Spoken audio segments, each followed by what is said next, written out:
So, ayan na nga guys. Ito na yung mga pananim natin. Pero ito lang muna yung, kasi magta-transfer ako ng, malaki kasi yon, malunggay. So, baka matagalan ako. So, magdadala lang ako ng 5 buto. Yan. Ito lang muna unahin ko.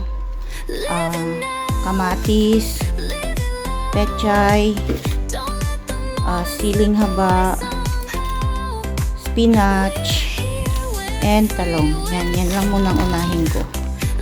Dala rin ako nito para pag nabuksan ko na yung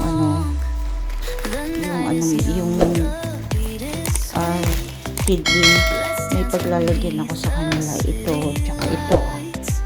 Yan. Tapos, ito muna dadalhin ko. Dito ko muna ipupunla yung mga ayan may mga pangalan na sila. Tomato. Ayan. Yan, spinach. Pinangalanan ko na, tsaka may date siya. Ayan.